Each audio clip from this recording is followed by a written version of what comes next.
oyentes de Radio Sefarad y bienvenidos a este Identidades de Uruguay. Les saludamos en este 2025, les deseamos feliz año nuevo, igual que a Susana Rasinski, que nos atiende desde el otro lado del charco. ¿Qué tal, Susana?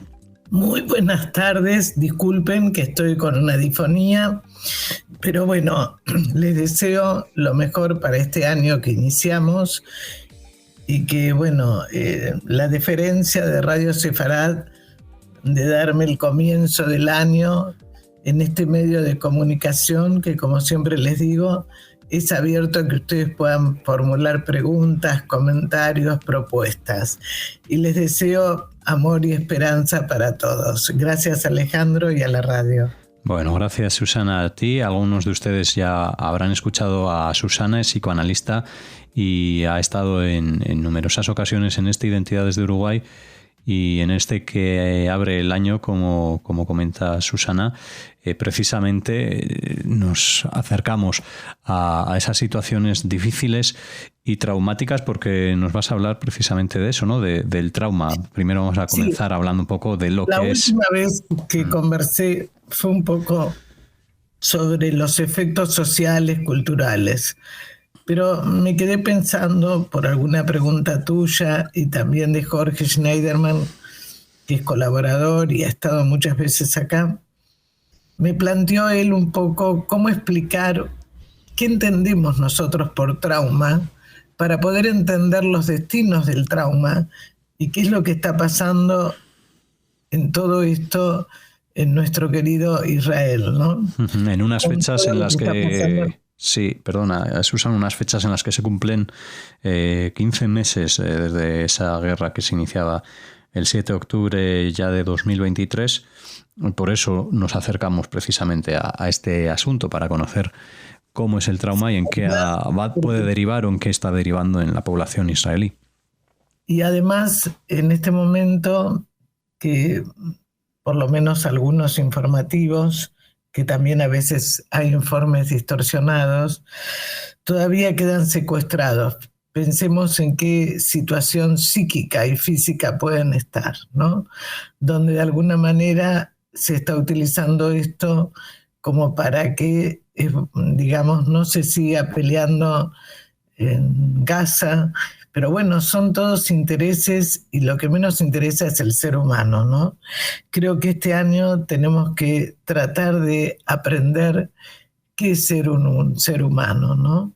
Porque a veces la violencia está instalada en nuestra sociedad y donde no interesa nada y se cae en los fanatismos, se cae en crueldades, en fin, en situaciones que son muy perversas.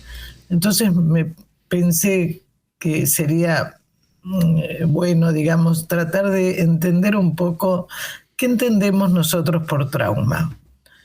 Porque se le dice a muchas cosas, che, qué trauma que tenés de chico, no, ¿qué es? Es un evento que desborda a lo que la persona puede enfrentar, como pasó el 7 de octubre, donde se estaba en un acontecimiento por la paz, como el otro día escuchaba a una chica mexicana que no entendía nada, porque era mexicana y había ido a eso. La secuestraron y le pedían información del ejército. Es decir, vamos a ir desarrollando, pero primero quiero, para no irme, el concepto, ¿no? Es decir, cuando algo desborda y el niño, por ejemplo, un bebé, frente a una situación de violencia, no puede decir, por favor, que lo atiendan mejor. Entonces se deposita esto en el cuerpo, hay un bloqueo en toda la evolución neuropsíquica. Piensen ustedes en los chicos que de repente se quedaron sin casa, sin familia, sin amigos. El aparato psíquico se ve desbordado por la excitación y se descarga como somatización y con escisión. No pueden llegar a simbolizar. Para explicarlo un poco más claro, cuando nosotros hay algo que es tan doloroso, nos desconectamos. Por eso cada vez más hay chicos con Asperger, con espectro autista, con diferentes patologías que tienen que ver como manera de protección. El trauma quiere decir herida. En húngaro quiere decir catastrófico, que es catástrofe, que esto es lo que pasó. El trauma queda coagulado. El cuerpo responde frente a una amenaza. Frente al peligro que percibe, la respuesta es de luchar o de huir. Los ataques de pánico, los problemas al respirar, la persona se siente que le falta el aire, que se activó en las situaciones que le provoca pánico. Ese padre que lo volvió a su hijo regresar, lo abrazó y tuvo un infarto. El padre que lo lleva a su hijo y dice, yo te llevo a la muerte, ¿para qué te traje a Israel? La culpa. El trauma no es solo el hecho acontecido, sino también la desmentida del mismo. Esto es gravísimo. Cada vez vemos más cómo se desmiente. Es como si yo dijera, en este momento en la Antártida, si bien ya hay tierras en lugares que están congelados, pero no puedo decir que hay una llanura. Sin embargo, todo lo que se desmiente de la realidad, donde Israel ataca, es genocida. Ayer escuchaba a una periodista chilena con todo lo que está pasando con los judíos en Chile, donde entraban judíos a una sinagoga, a un club deportivo, y una chica judía embarazada le decían, estás trayendo un genocida. Bueno, cosas aberrantes, ¿no? Piensen ustedes el temor, el miedo. El trauma no puede ser recordado, solo en forma fragmentaria. Por lo tanto, la repetición del mismo toma su lugar. Es decir, esto es lo mismo cuando una persona fue abusada. No se acuerda y no puede ver cuando su hijo es abusado. Hay muchas formas de abuso, no solamente abuso sexual. Acá nosotros vemos en toda esta situación que hay abusos morales, abusos económicos, abusos de todo tipo, ¿no? La escuela francesa habla de que hay un aumento de tensión y ahí se desorganiza el aparato psíquico, se descarga en el cuerpo. Es tan fuerte el dolor que el sujeto se tiene que fragmentar. La mentira, la hipocresía son poderosas fuerzas traumáticas. Piensen ustedes que todo esto es lo que predomina, donde en este momento el pueblo israelí tiene el enemigo adentro y afuera, ¿no? Hace días renunció el ministro de Defensa porque no estaba de acuerdo con Netanyahu. Pero claro, el tema ¿cuál es? ¿Cómo queda? ¿Quién dirige? ¿Qué pasa? Todo esto crea mucha confusión en la población. Hay dos concepciones del trauma, ¿no? Una primaria, que es necesaria. Cuando nosotros nacemos, necesitamos a nuestros padres o a los que nos crían que estén con nosotros. Es decir, ahí es necesario el apego, digamos. Pero la otra situación que es peligrosa es cuando uno se identifica con el agresor. Por ejemplo, los que traicionaron, los espías, ¿no? Cuánta gente que era israelí y pasó información. Esto pasa en todos los ejércitos. Es decir, cuando hablamos de desmentida, hablamos que hay una doble negación. Y el peligro es que se identifica con el agresor. Esto lo vemos muchísimas veces, ¿no? Cuando la persona, digamos, hace lo mismo que le hicieron. Esto se llama identificación con el agresor. ¿Cuáles son uno de los destinos del trauma? Uno es la depresión, cuando los sucesos traumáticos desorganizan algunas funciones psíquicas, desbordando su capacidad de elaboración. Las angustias difusas suelen preceder a las depresiones esenciales. Se va produciendo una desorganización progresiva, entonces puede aparecer infartos, ACV. Cuando hay desorganización va acompañado de depresión. Esto es uno de los elementos que más está predominando en este momento en salud mental. Cuando el aparato psíquico se haya desbordado, responde el aparato somático. Uno de los caminos también del trauma es lo que nosotros llamamos agujero negro, que en realidad lo denominó así Groenstein. Va desde el terror a la nada y el sinsentido. Hay un desmoronamiento. El agujero negro es una experiencia de vacío. La nada y el sinsentido constituyen el fundamento del estado traumático como ansiedad de aniquilación persecutoria. Lo hago más simple. El agujero negro es cuando la persona siente que no tiene sentido. Muchos jóvenes en este momento dicen: ¿qué vamos a hacer en Israel? No queremos más guerra. ¿Cómo sigue esto? Es decir, aparece un aumento de la ansiedad y aparece también el miedo, digamos, a ser aniquilado. Por ejemplo, cuando tienen que volver al norte y en este momento se está tratando de que en la tregua de la paz tomen ciertos compromisos que están escritos para que la gente pueda volver a sus viviendas. El estado traumático es experimentado como intolerable. El paciente desaparece emocionalmente de su cuerpo. Hay una despersonalización. Se sumerge en el agujero negro llegando a un estado de confusión psicótica. Cada vez hay más crisis psicóticas en salud mental en el mundo, pero también, por supuesto, en Israel. Frente al caos que se está viviendo, es una forma de defenderse. Aparece la somatización como descarga frente a tanto dolor psíquico. Se concentra en el dolor físico porque pareciera más tolerable. Entonces aparecen los cánceres, aparece la fibromialgia, las contracturas, que nos puede pasar a cualquiera de nosotros. Piensen ustedes en una situación traumática que hace ya muchos meses que se está viviendo. Y además en el mundo, porque ha habido un incremento del antisemitismo, donde se confunde el sionismo, se confunden un montón de cosas, ¿no? También aparece la culpa. ¿Por qué a mí no me llegó y por qué a mi pareja lo mataron? ¿Por qué a mi amigo sí y a mí no? Y frente a esto pueden aparecer conductas masoquistas como el suicidio, como otro destino del trauma. En este momento se han incrementado los suicidios en Israel, donde no pudo procesarse el duelo, sino que cae como una sombra sobre el objeto, lo aniquila y lo destruye. El cuerpo habla lo que la persona no pudo procesar ni hablar. Aparecen más los diagnósticos como espectro autista. El soma es la máscara a través de la cual habla la psique y la somatipsicosis.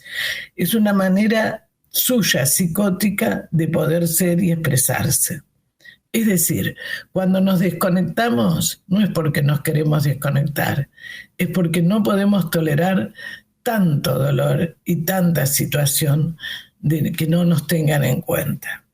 La enfermedad somática logra seducir el silencio, el sufrimiento psíquico, para centrar la atención en lo orgánico. Otro destino de lo traumático es el acting out, los cortes, los accidentes, los suicidios, las adicciones. Son objetos restitutivos.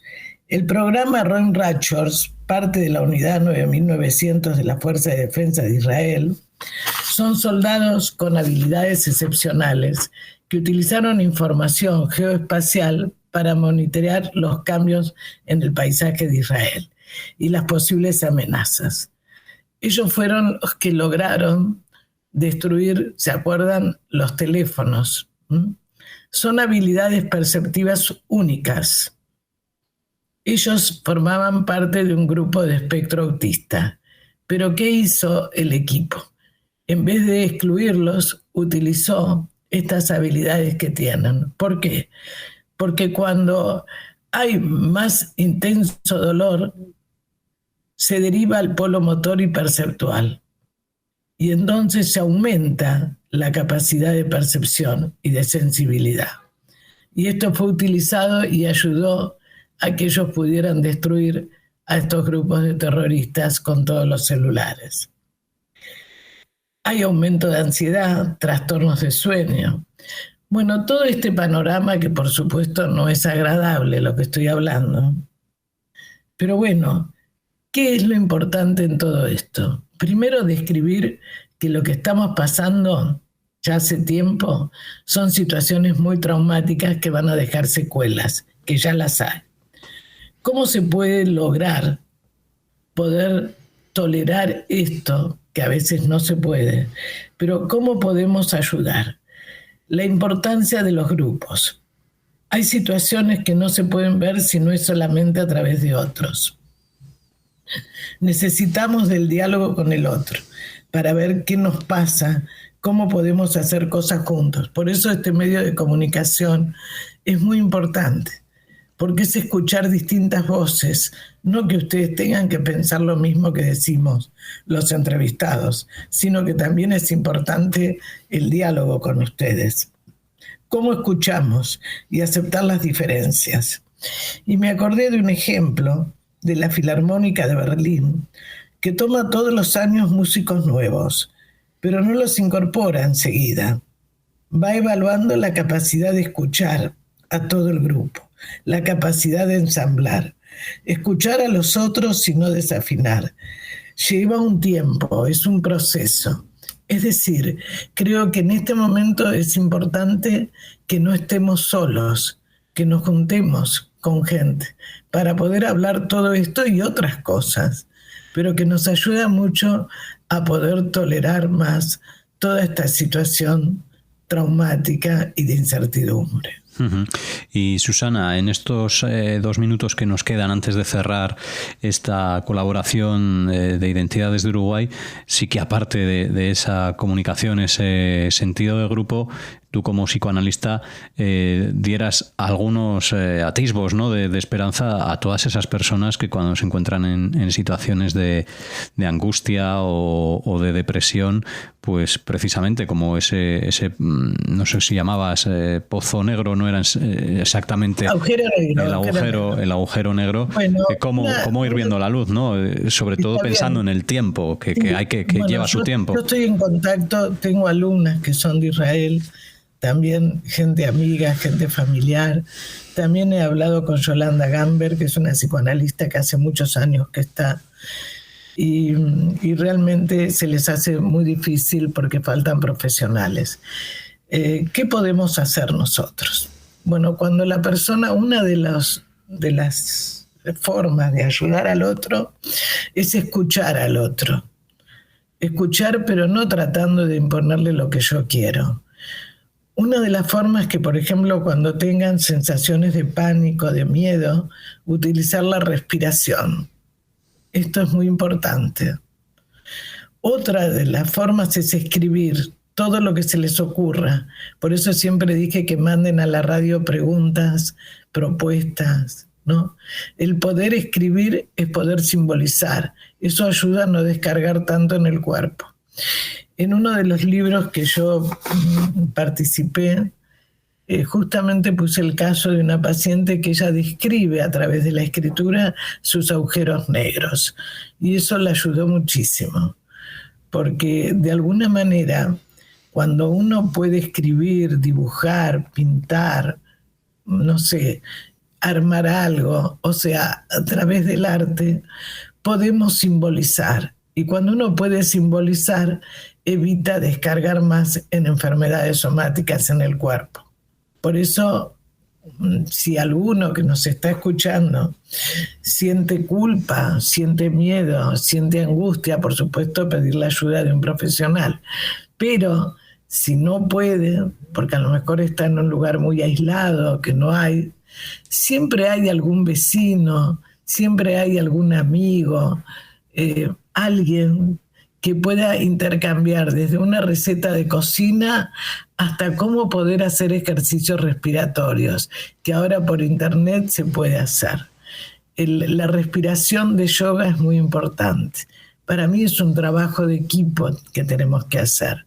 Pero digo, digamos, la persona que no puede hablar porque a veces ha sentido un abuso, como me ha pasado con algún paciente, que no podía tragar y no podía hablar. Bueno, lo pudo empezar a hacer a través de la escritura, como un chico lo puede hacer a través del dibujo, del juego. También a través de los sueños. Uno de los destinos yo les decía que era la pesadilla. ¿Quién no tuvo alguna pesadilla? Bueno, la pesadilla es como un anticipo de algo que va a pasar, somático. Por eso nosotros preferimos que tenga una pesadilla y no que haga un cáncer, ¿no? Uh-huh. Entonces, si tiene pesadillas, que no tenga miedo, que lo hable, que lo diga. Todo esto es tratable, ¿no? Bueno, Susana, pues gracias por esas recomendaciones para nuestros oyentes. Como les solemos decir, les invitamos a escribirnos a redaccion@radiosefarad.com y hacernos llegar también estas consultas o compartir sus inquietudes para podérselas trasladar a Susana, en este caso si ustedes lo desean, y en todo caso invitarles a hablar. Y también a proponer también que se den cuenta que esto lo hacemos entre todos al programa. No es solamente el emisor y el receptor, es un ¿no? Entre todos. Gracias, Alejandro, gracias a Radio Sefarad y gracias a la audiencia. Muy bien, Susana, un abrazo a todos. Muchas gracias, otro para ti y para todos los oyentes. Les esperamos en una próxima edición de Identidad desde Uruguay.